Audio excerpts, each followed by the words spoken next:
राधे राधे दोस्तों। तो कैसे हैं आप लोग? उम्मीद है आप सभी बढ़िया होंगे, स्वस्थ होंगे और मस्त होंगे और अच्छे से पढ़ाई कर रहे होंगे।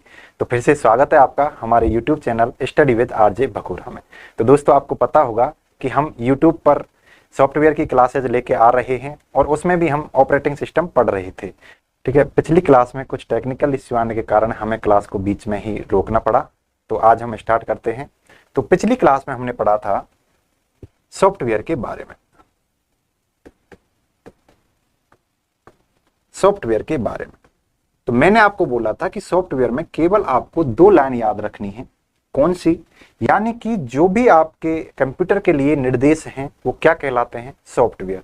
यानी कि जैसे अपन एग्जाम देने जाते हैं, पेपर के ऊपर जो डायरेक्शंस निर्देश लिखे हुए होते हैं कि आपको एडमिट कार्ड लेकर आना जरूरी है, ब्लैक पेन का उपयोग करना जरूरी है, गोले भरने हैं, किस हिसाब से भरने हैं, ये सभी डायरेक्शंस यानी निर्देश आपके जब पेपर देने जाते हो उस पर लिखे हुए होते हैं।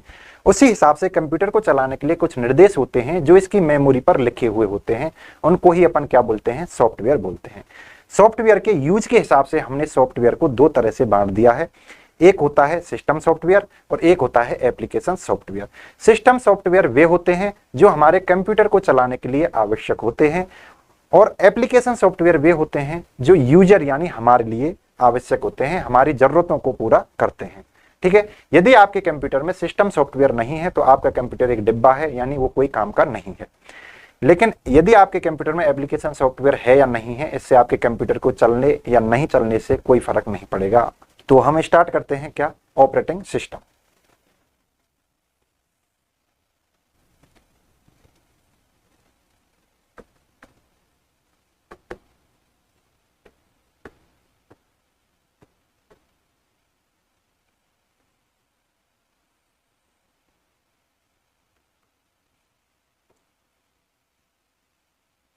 सबसे पहले तो आपको याद रखना है कि इसे शॉर्ट में हम ऐसे लिखते हैं, ओएस, ऑपरेटिंग सिस्टम। अब ये ऑपरेटिंग सिस्टम क्या है? ऑपरेटिंग सिस्टम इट इज ये किसका एग्जाम्पल है, किसका टाइप है? It is a system software. It is a system software. It is a system software. ये क्या करता है? यह यूजर के लिए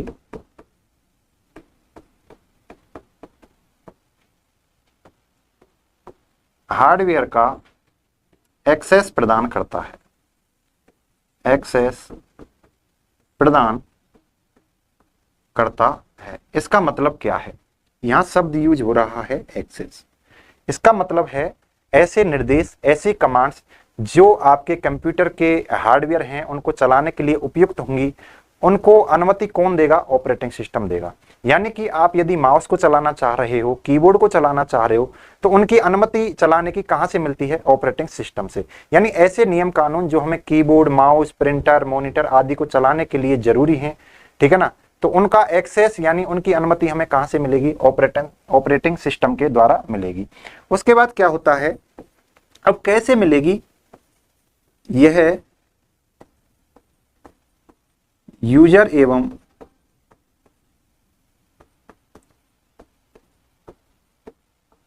हार्डवेयर के बीच एक इंटरफेस प्रदान करता है। इंटरफेस प्रदान करता है। ठीक है ना?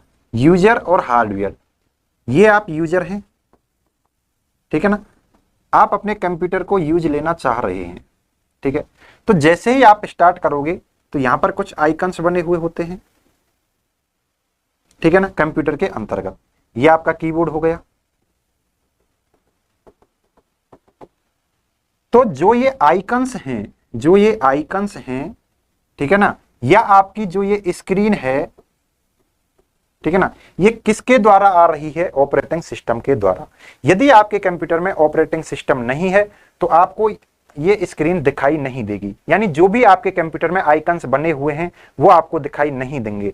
इसका मतलब है यदि आप किसी इस फोल्डर को यूज लेना चाहते हो वो फोल्डर यहाँ पर बना हुआ होगा, आप उसको देखकर यूज ले सकते हो, ठीक है ना। ऐसे आपका गूगल क्रोम का एक ऐप होता है, उसका कोई फोल्डर बना हुआ है, MS वर्ड का कोई फोल्डर बना हुआ है, ठीक है ना, MS एक्सेल का कोई फोल्डर बना हुआ है। यदि आप इनको यूज लेना चाहते हो, ठीक है ना, तो आपको क्या करना पड़ेगा, आइकन के ऊपर जाना पड़ेगा। यदि आपके कंप्यूटर के अंतर्गत ऑपरेटिंग सिस्टम है ही नहीं तो आप इनके ऊपर कैसे जाओगे, ये आपको दिखाई ही नहीं देगा। यानी कि ऑपरेटिंग सिस्टम के बिना आपकी कंप्यूटर की स्क्रीन दिखा ही नहीं देगी, ठीक है। तो इसलिए क्या करेगा, यह यूजर एवं हार्डवेयर के बीच एक इंटरफेस प्रदान कर रहा है। अब वो कैसे इंटरफेस प्रदान कर रहा है, दोस्तों मैं एक टीचर हूं, आप स्टूडेंट हो, हम एक दूसरे से किसके माध्यम से जुड़े हुए हैं, यानी मैं आपको पढ़ा रहा हूं तो इस बोर्ड के माध्यम से पढ़ा रहा हूं। ये हमारे लिए एक इंटरफेस का वर्क कर रहा है। यदि ये बोर्ड होगा ही नहीं तो आपको दिखेगा क्या, कुछ नहीं दिखेगा, जो भी मैं लिख रहा हूँ कुछ नहीं दिखेगा।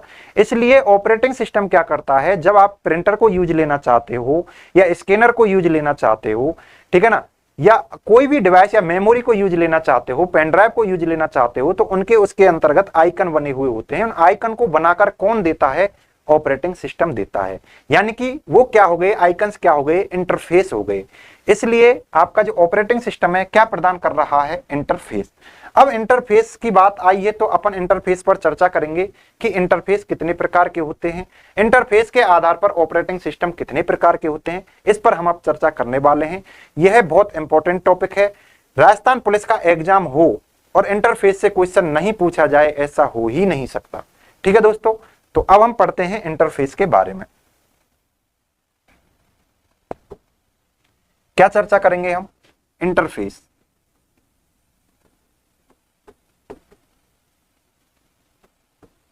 इंटरफेस का मतलब है आपको स्क्रीन कैसी दिखाई देगी, ठीक है ना, स्क्रीन पर या कंप्यूटर पर वर्क कैसे कर सकते हो।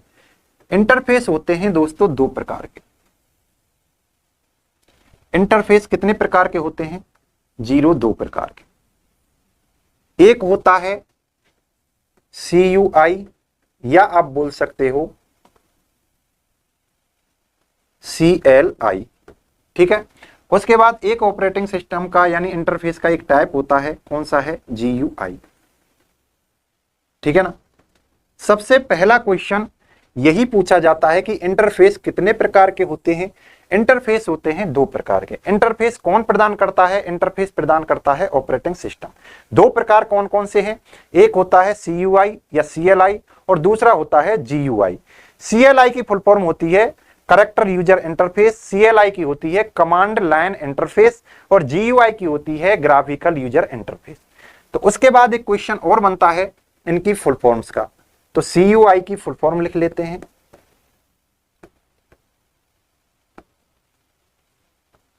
कैरेक्टर यूजर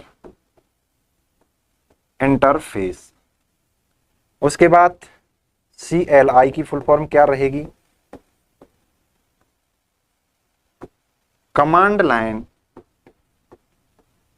इंटरफेस, ठीक है ना। GUI की फुल फॉर्म क्या होती है, ग्राफिकल यूजर इंटरफेस, ठीक है ना, ग्राफिकल यूजर इंटरफेस। पहला क्वेश्चन तो इनकी फुल फॉर्म का आता है। उसके बाद क्या आता है दोस्तों, उसके बाद इनमें कंपैरिजन पूछा जाता है, ठीक है। अब अपन क्या पढ़ेंगे, इनके कंपैरिजन को लेकर बात करेंगे। इनमें कंपैरिजन पूछा जाता है, इनमें कंपैरिजन देख लेते हैं। आपका CUI या CUI को ही क्या बोल सकते हो आप, CLI, CLI वर्सेस और कौन सा हो जाएगा, GUI, ठीक है ना। फुल फॉर्म अपन ने देख ली है। पहला कंपैरिजन यहां पर देखा जाता है, ये नॉन ग्राफिक्स हैं, नॉन ग्राफिक्स हैं, इनमें ग्राफिक्स का प्रयोग किया जाता है, ग्राफिक्स का प्रयोग किया जाता है।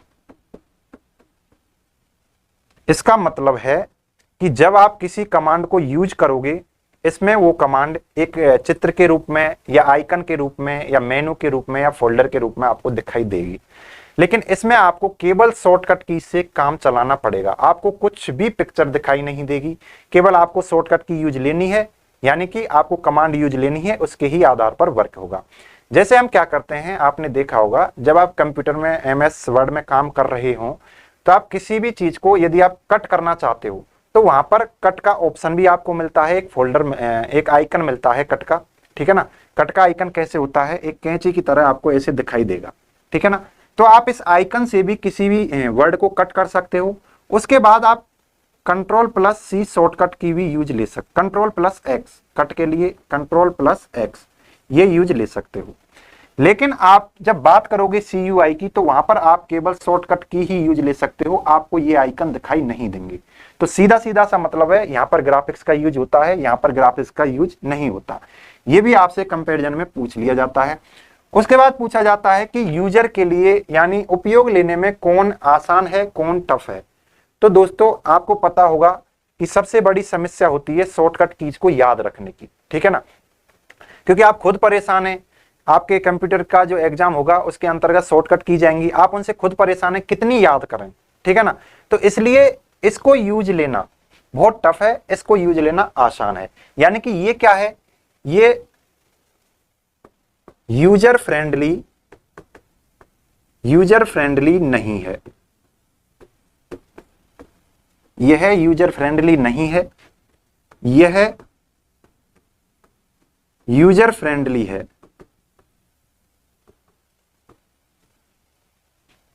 ठीक है ना। यह यूजर फ्रेंडली नहीं है, यह यूजर फ्रेंडली है। उसके बाद इसमें केवल कीबोर्ड का उपयोग होगा, केवल कीबोर्ड का उपयोग होगा, केवल कीबोर्ड का उपयोग होगा। इसमें माउस प्लस कीबोर्ड दोनों का उपयोग होगा, माउस प्लस कीबोर्ड दोनों का उपयोग होगा। आप दोनों का उपयोग कर सकते हो, दोनों का उपयोग। आजकल आप जिस ऑपरेटिंग सिस्टम को यूज ले रहे हो वो होता है विंडो दोस्तों GUI बेस्ड है, ग्राफिकल यूजर इंटरफेस।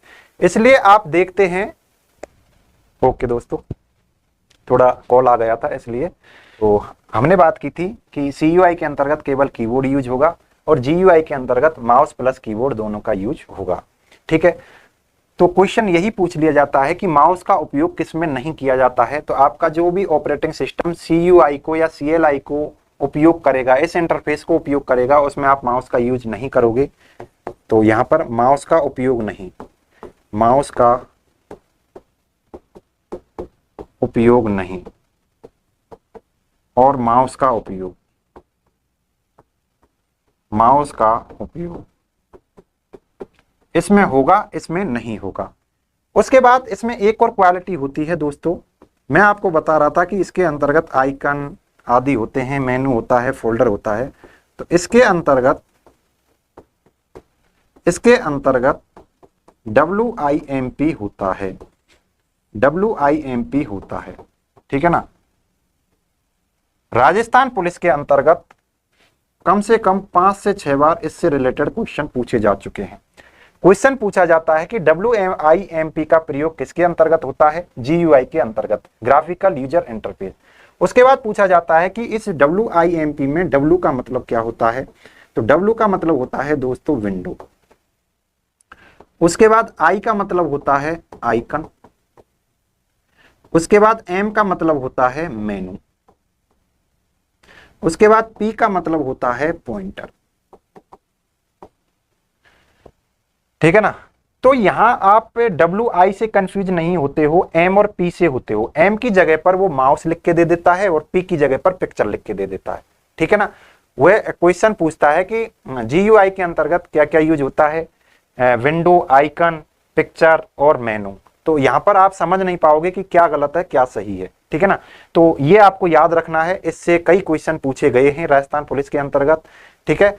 हम बिल्कुल to the point exam oriented पढ़ रहे हैं, ठीक है ना। यदि आपने कोई भी टॉपिक हमसे पढ़ लिया है तो आपको इधर उधर झांकने की कहीं भी पर भी जरूरत नहीं है, ठीक है ना। हम पूरी तरह से जिस टॉपिक को ले रहे हैं उसको कंप्लीट करा रहे हैं।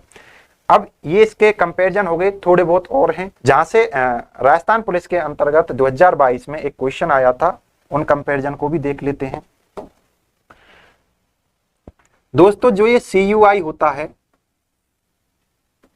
और इधर क्या होगा GUI। CUI के अंतर्गत इसको कम पावर की जरूरत होती है, कम पावर की जरूरत, और इसको अधिक पावर की जरूरत होती है, अधिक पावर की जरूरत। पावर का मतलब है पावर सप्लाई इसके लिए ज्यादा चाहिए और इसके लिए कम चाहिए, ठीक है ना। इसकी जरूरतें ज्यादा हैं तो ज्यादा जरूरत पड़ेगी, इसकी कम है तो कम जरूरत पड़ेगी, ठीक है ना। क्यों कम जरूरत पड़ेगी? क्योंकि दोस्तों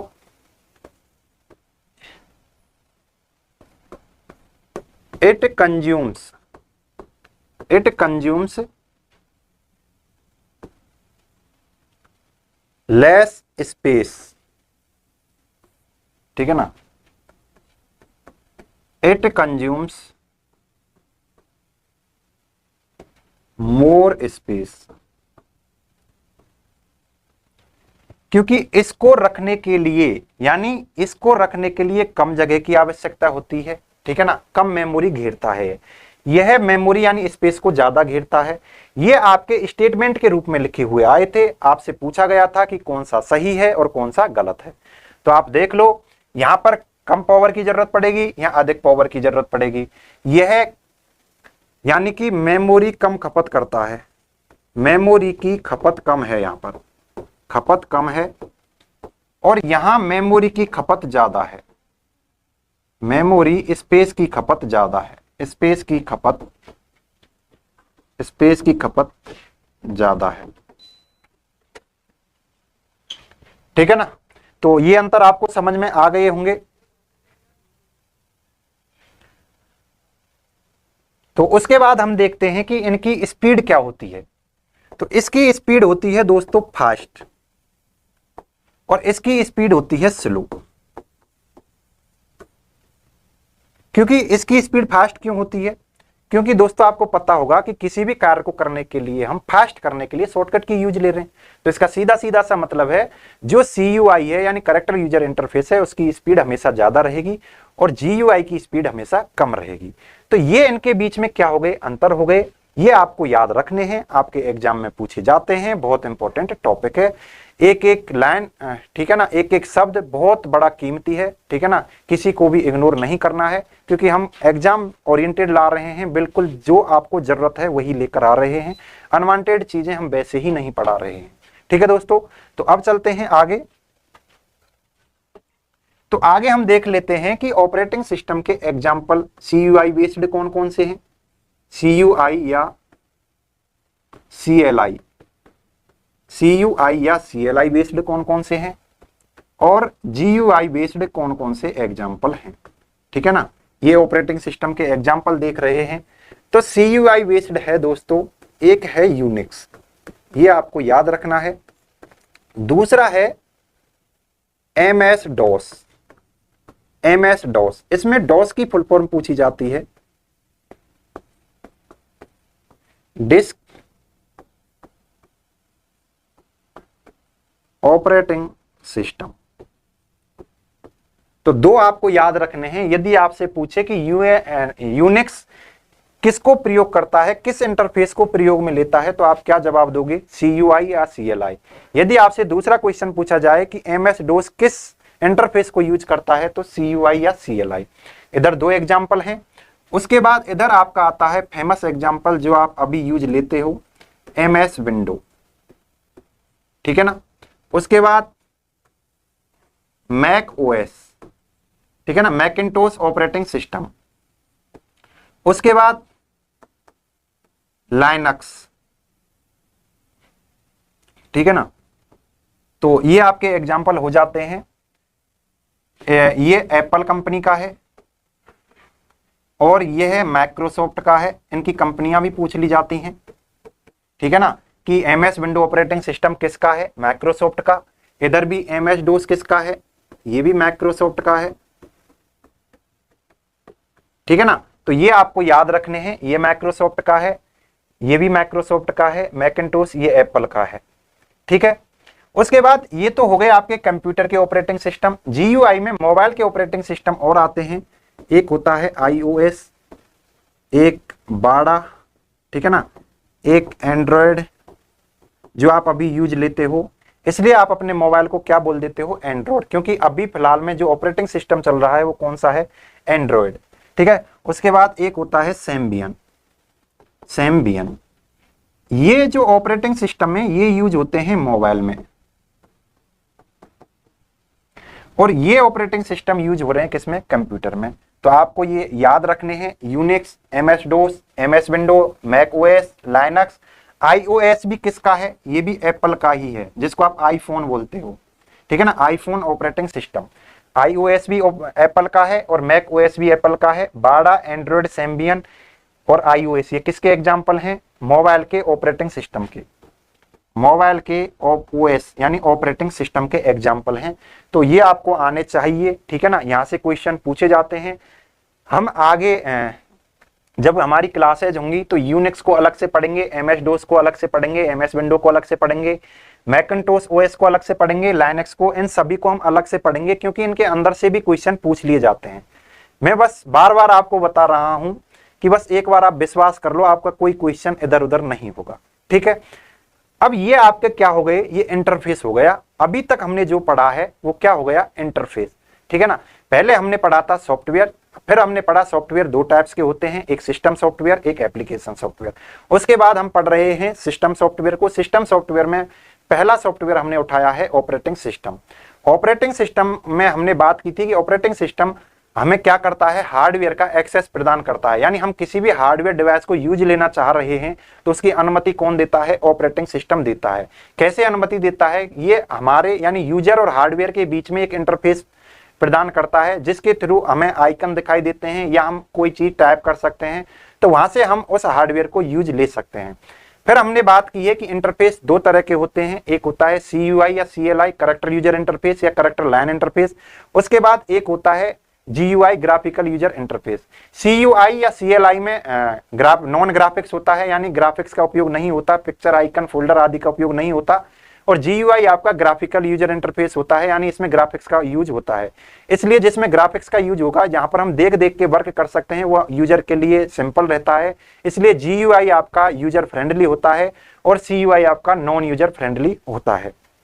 ठीक है ना, तो कौन सा फास्ट रहेगा, फास्ट आपका CUI रहेगा, क्योंकि आप शॉर्टकट कीज का यूज कर रहे हो, और इधर आपका GUI धीमा रहेगा इसकी अपेक्षा में।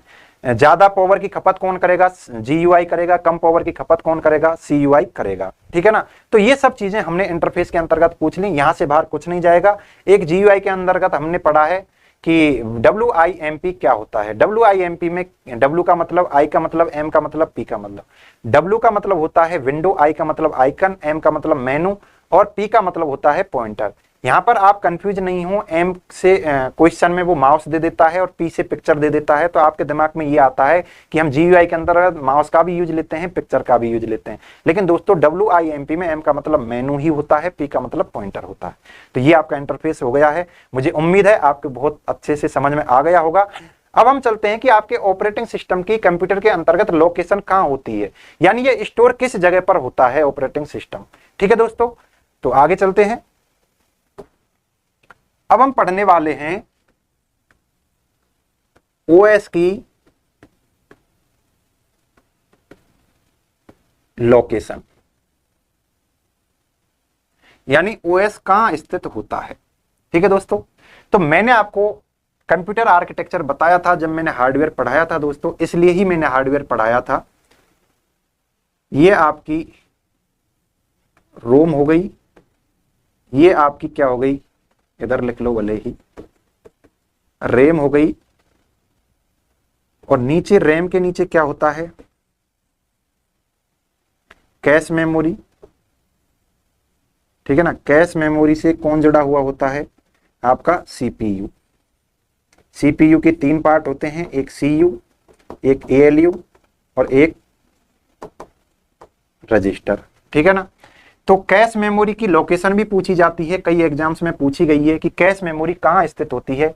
सीपीयू और रैम के बीच में कैश मेमोरी स्थित होती है। उसके बाद हमने क्या किया था, यह आपकी कौन सी यूनिट हो गई, यह आपकी होगी प्रोसेसिंग यूनिट। उसके बाद इससे कौन सी और जुड़ी हुई होती है, सेकेंडरी मेमोरी। मुझे उम्मीद है दोस्तों आपने मेमोरी पढ़ रखी होंगी, ठीक है ना। उसके बाद इससे क्या जुड़ा हुआ होता है, इनपुट डिवाइस, और इधर क्या निकलता है, आउटपुट डिवाइस। ये हमने कंप्यूटर आर्किटेक्चर पढ़ा था, ठीक है ना दोस्तों। हमने बात की थी कि जब भी आप इनपुट देते हो, सबसे पहले रैम के अंतर्गत जाता है, उसके बाद कैश मेमोरी में, उसके बाद सीपीयू में, उसके बाद उसकी प्रोसेसिंग होती है। यानी कि आपको किसी भी चीज की यदि प्रोसेसिंग करानी है तो उस ऐप को, ठीक है ना, या उस वीडियो को, या उस कमांड को, या जो भी आपने टेक्स्ट टाइप किया है उसको रैम के अंतर्गत आना जरूरी है। जिस वीडियो को आप चलाना चाह रहे हो वो तब तक चालू नहीं होगी जब तक रैम के अंतर्गत नहीं आ जाए। आप जो भी ऐप चलाना चाह रहे हो, यानी यूट्यूब चलाना चाह रहे हो, कुछ भी आप चलाना चाह रहे हो, उस ऐप को पहले किसके अंतर्गत आना पड़ेगा, रैम के अंतर्गत। लेकिन परमानेंटली स्टोर वो किसके अंतर्गत होते हैं, सेकेंडरी मेमोरी के अंतर्गत। लेकिन जैसे ही प्रोसेसिंग होगी सभी चीजों को रैम के अंतर्गत आना पड़ेगा, उसके बाद ही प्रोसेसिंग होगी। अब दोस्तों हम बात कर रहे हैं ओएस की लोकेशन, ठीक है ना। सेकेंडरी मेमोरी आपकी होती है परमानेंट मेमोरी, यानी कि इसमें रखा हुआ डेटा परमानेंट होता है। जब आप अपने कंप्यूटर को ऑफ कर देते हो, ठीक है ना, उसके बाद भी इसमें डेटा बना रहता है। लेकिन ये जो इसके अंतर्गत आपको दिखाई दे रही है, रोम, रैम, कैश मेमोरी, रजिस्टर, इनमें से यदि रोम को छोड़ दिया जाए तो ये तीनों मेमोरी टेम्पररी मेमोरी होती हैं, यानी अस्थायी मेमोरी।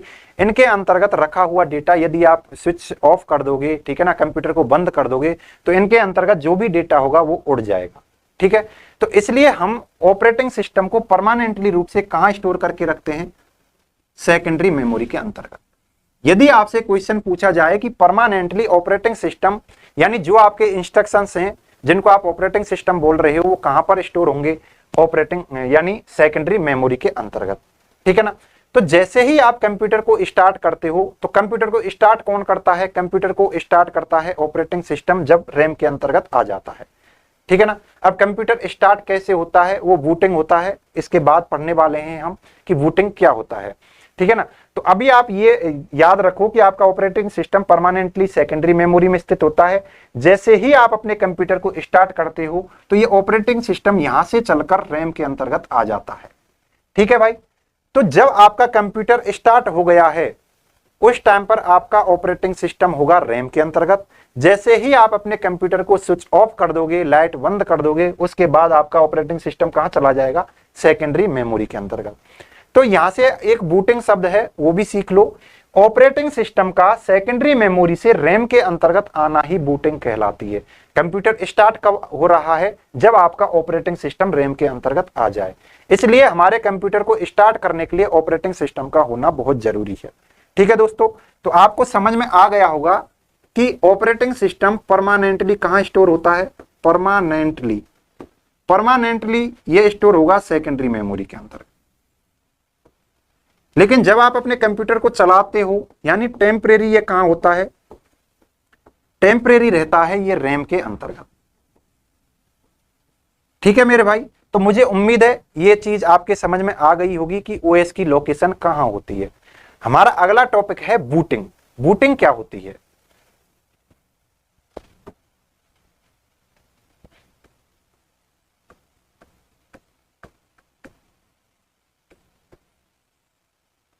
तो बूटिंग को पढ़ने से पहले मैं आपको रोम के बारे में बताना चाहूंगा कि रोम क्या होता है, इसके अंतर्गत क्या होता है। दोस्तों जब आप कंप्यूटर खरीद के लाते हो उस टाइम पर एक ऐसी मेमोरी होती है जिसके अंतर्गत प्री इंस्टॉल्ड प्रोग्राम होते हैं, ठीक है ना, उसको क्या बोलते हैं, रोम। यानी कि कंप्यूटर को स्टार्ट होने के लिए जो प्रोग्राम्स जरूरी होते हैं वो कहाँ इंस्टॉल होते हैं, रोम। वो पहले से ही जिस मैन्युफैक्चरर कंपनी के द्वारा इसमें स्टोर कर दिए जाते हैं। इसलिए जो रोम है ये हमारे कोई काम की नहीं है, हम केवल इससे डेटा को एक्सेस कर सकते हैं। इसमें ना तो हम लिख सकते हैं, ना इसके डेटा को हम डिलीट कर सकते हैं। इसलिए रोम कैसी मेमोरी होती है, परमानेंट मेमोरी। प्राइमरी मेमोरी के अंतर्गत केवल रोम ही एक ऐसी मेमोरी है जो परमानेंट मेमोरी होती है, उसके अलावा सभी टेम्परेरी मेमोरी होती हैं। अब हम बात करते हैं रोम के अंतर्गत क्या होता है। रोम के अंतर्गत मैं आपको बता रहा हूं कि प्री इंस्टॉल्ड प्रोग्राम्स होते हैं, ये बायोस हो गया, और इसके अंतर्गत एक होता है बूट स्ट्रैप। बूट स्ट्रैप, इसको थोड़ा बड़ा बना लेता हूं, बूट स्ट्रैप लोडर। ये प्रोग्राम्स के नाम हैं, स्पेसिफिक नाम, और कुछ और छोटे मोटे प्रोग्राम होते हैं।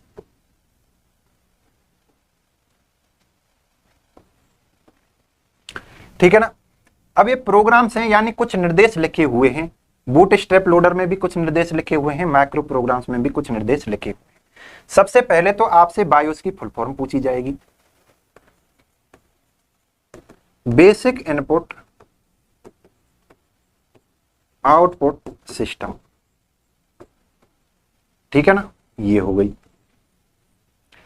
अब दोस्तों हम बात कर रहे थे कि हमारा ओएस है, यानी ऑपरेटिंग सिस्टम है, कहां रखा हुआ होता है, सेकेंडरी मेमोरी में। लेकिन जैसे ही हम कंप्यूटर को स्टार्ट करेंगे उसे कहां आना पड़ेगा, रैम के अंतर्गत। ठीक है, वो आ गया, लेकिन उसको लेकर कौन आएगा, कोई तो ऐसा होगा जो उसको लेकर आए। एक जनरल एग्जांपल मैं देना चाहूंगा, आपके घर में शादी है, आप एक जनरेटर लाना चाहते हो, किसके लिए, करंट बनाने के लिए। ठीक है ना, आप मार्केट गए, जनरेटर को वहां से उठाया, अपने घर पर ले आए, और जैसे ही घर लाए, आप घर पर आने के बाद आपके जनरेटर ने काम करना स्टार्ट किया, आप उसको यूज लेने लग गए। ठीक है ना, जनरेटर अपना काम आपके घर पर कर रहा है, लेकिन इसको वहां से मार्केट से घर पर लेकर आया है, ऐसा कोई ना कोई व्हीकल तो होगा। ठीक है ना, चलो ऑपरेटिंग सिस्टम आपके कंप्यूटर को वर्किंग करेगा आपके कंप्यूटर में, ठीक है ना, चीजों को नियंत्रित करेगा, लेकिन इसको सेकेंडरी मेमोरी से प्राइमरी मेमोरी में यानी रैम के अंतर्गत कोई ना कोई ऐसा लोडर तो होगा जो लेके आएगा, जो लोड करेगा। तो वो कौन सा लोडर है दोस्तों, बूट स्ट्रैप लोडर। ठीक है ना, तो बूटिंग हमारी क्या होती है, ऑपरेटिंग सिस्टम का सेकेंडरी मेमोरी से रैम, या आप इसको क्या बोल सकते हो, प्राइमरी मेमोरी के अंतर्गत लोड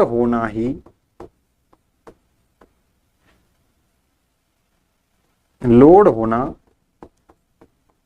बूटिंग कहलाता है।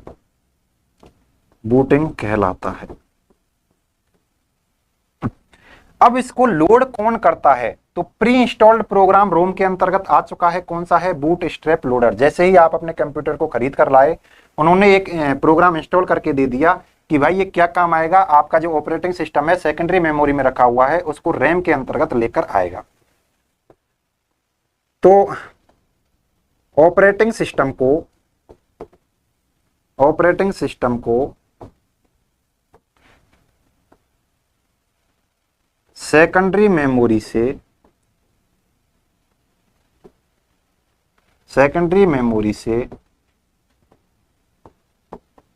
रैम के अंतर्गत बूट स्ट्रैप लोडर द्वारा लोड किया जाता है।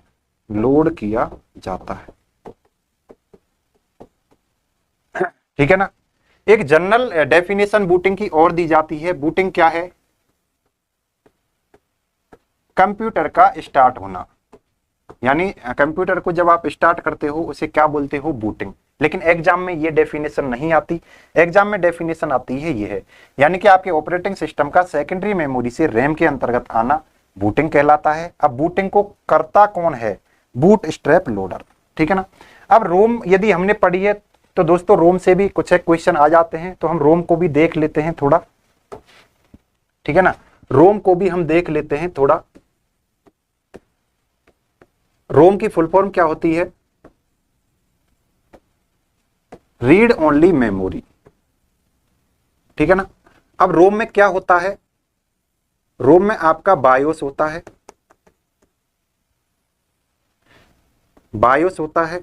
उसके बाद क्या होता है, बूट स्ट्रैप लोडर होता है,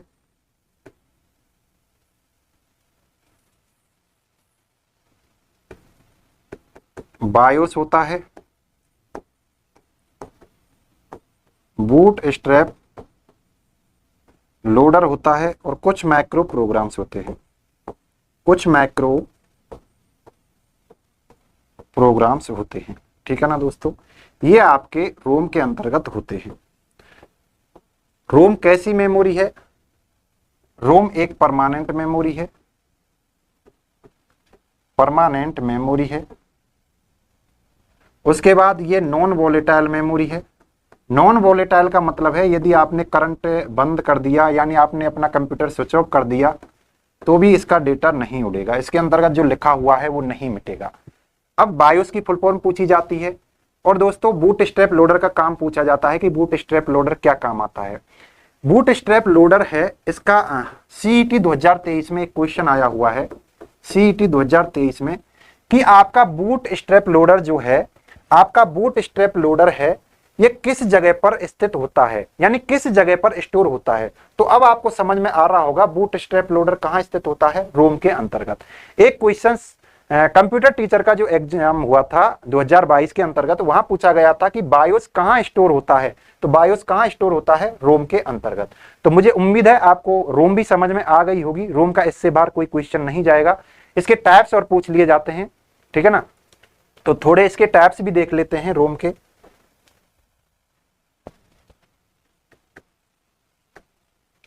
टाइप्स ऑफ रोम,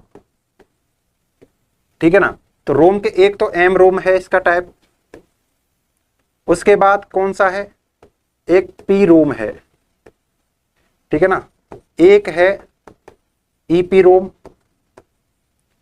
एक है डबल ईपी रोम।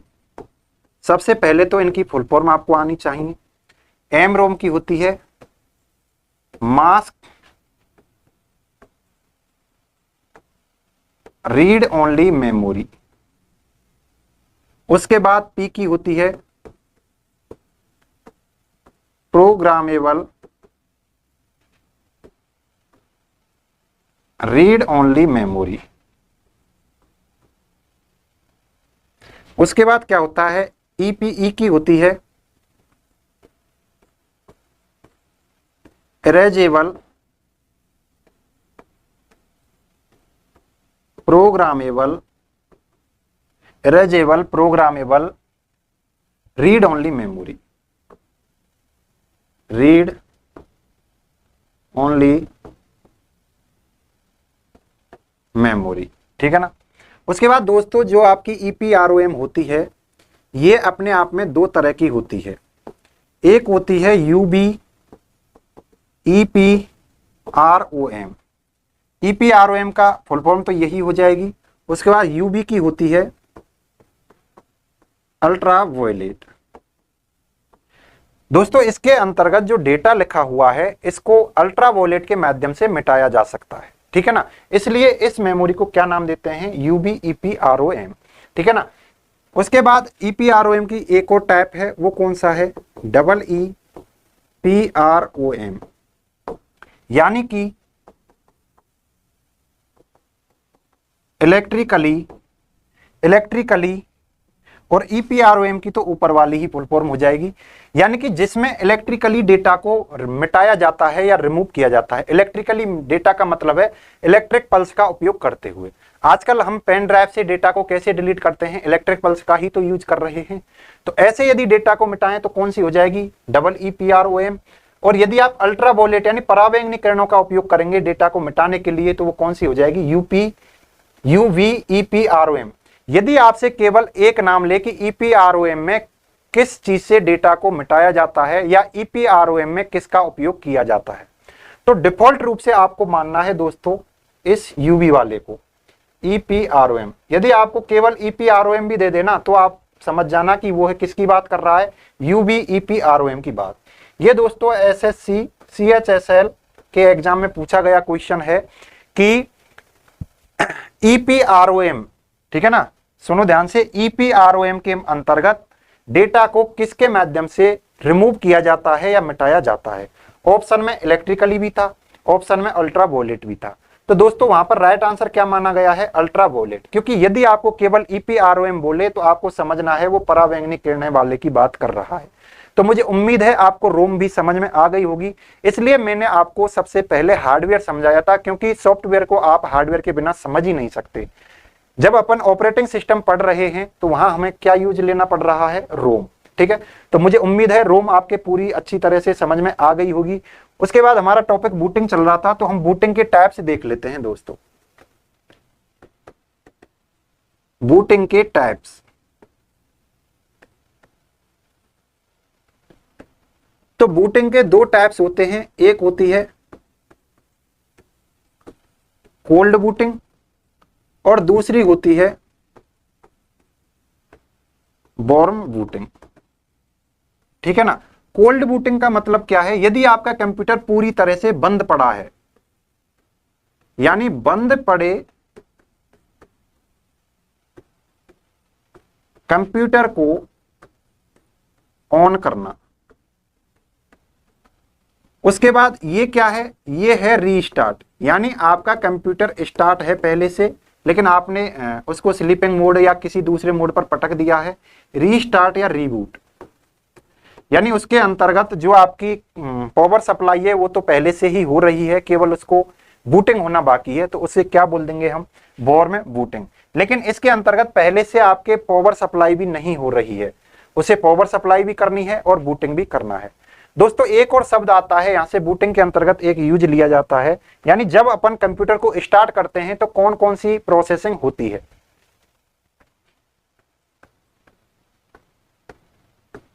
कंप्यूटर को स्टार्ट करना। दोस्तों जब आप कंप्यूटर को स्टार्ट करते हो तो सबसे पहले होता है पोस्ट। ठीक है ना, सबसे पहले क्या होगा? पोस्ट।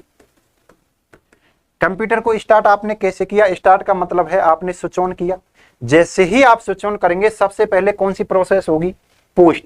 पोस्ट की कई एग्जाम्स में फुल फॉर्म पूछी गई है, पावर ऑन सेल्फ टेस्ट। ठीक है ना, यानी कि सबसे पहले चेक किया जाएगा कि सभी डिवाइसेस को प्रॉपर मात्रा में पावर सप्लाई हो रही है या नहीं, सभी फंक्शनलिटी वर्क कर रही हैं या नहीं, यानी सभी डिवाइसेस की फंक्शनलिटी वर्क कर रही हैं या नहीं कर रही, सभी को चेक किया जाएगा। किसके अंतर्गत? पोस्ट के अंतर्गत। जैसे ही आपका पोस्ट हो जाएगा उसके बाद आपका ओएस है, यह सेकेंडरी मेमोरी से किसमें लोड होगा? रैम के अंतर्गत। ठीक है ना, रैम के अंतर्गत। तो ये चीज आपकी बूटिंग के अंतर्गत होती है। उसके बाद ऑपरेटिंग सिस्टम आपका वर्क करना प्रारंभ करेगा। यानी जब आप कंप्यूटर को स्टार्ट करते हो तो पहले पोस्ट होता है, पावर ऑन सेल्फ टेस्ट, उसके बाद ऑपरेटिंग सिस्टम सेकेंडरी मेमोरी से रैम के अंतर्गत आता है, इसे हम क्या बोल देते हैं? बूटिंग। दोस्तों यहां से एक कॉन्सेप्ट भी मैं आपको समझा देता हूं, वो थोड़ा अलग चला जाएगा लेकिन फिर भी मैं समझा देता हूं। दोस्तों आप देखते होंगे हमारे घरों में जो करंट आ रहा है वो 220 वोल्ट पर आता है, वोल्टेज पर आता है, और कौन सा आता है? एसी। लेकिन जब हम कंप्यूटर की बात करें, जब हम कंप्यूटर की बात करें, ठीक है ना, जब हम कंप्यूटर की बात करें, ये सभी इससे जुड़े हुए हैं। जब हम कंप्यूटर की बात करें तो कंप्यूटर वर्क करता है दोस्तों 0 से 24 वोल्ट पर। ठीक है ना, इसमें रैम होती है। ठीक है ना, रैम के लिए तो पावर 1 से 2 वोल्टेज ही चाहिए। ठीक है ना, उसके बाद सीपीयू होता है, सभी के लिए अलग अलग वोल्टेज की जरूरत होती है। तो अब इस वोल्टेज को सप्लाई कौन करता है? आप तो 220 वोल्टेज भेज रहे हो कंप्यूटर में, लेकिन दोस्तों जो आप ये कैबिनेट देख रहे हो इसके अंतर्गत क्या होता है? इसके अंतर्गत होता है मदरबोर्ड। ठीक है ना, और जो आपका ये मदरबोर्ड है, मैं इधर बना रहा हूं, जो आपका ये मदरबोर्ड है यहां लगी हुई होती है एक डिवाइस जिसको अपन बोलते हैं एसएमपीएस। ठीक है ना, एसएमपीएस की फुल फॉर्म पूछी जाती है, यानी आपने इससे कनेक्ट कर दिया इसे। ठीक है ना, ये कौन सा? एसी आ रही है और कितने? 220 वोल्टेज की आ रही है, 220 वोल्टेज की आ रही है। ये आपका मदरबोर्ड है। मदरबोर्ड के ऊपर लगा हुआ है क्या? एसएमपीएस। यहां पर सबसे पहला वर्क एसएमपीएस का क्या रहेगा, ठीक है ना। सबसे पहले तो इसकी फुल फॉर्म देख लो, स्विच्ड मोड पावर सप्लाई। जैसे ही आप कंप्यूटर को स्टार्ट करते हो, आपने 220 वोल्टेज एसी कंप्यूटर के अंतर्गत दे दी है। यहां पर एसएमपीएस डिवाइस लगी होती है, इसकी फुल फॉर्म होती है स्विच्ड मोड पावर सप्लाई। इसका काम क्या है, ये सबसे पहले आपका जो एसी है उसको कन्वर्ट करेगा डीसी में, क्योंकि कंप्यूटर के कंपोनेंट से वर्क करते हैं डीसी पर, ठीक है ना। उसके बाद क्या होगा, यह सभी कंपोनेंट्स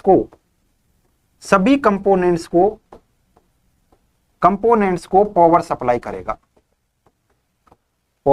करेगा, जिसको जितनी वोल्टेज चाहिए ये एसएमपीएस उतनी वोल्टेज उसके लिए भेज देगा।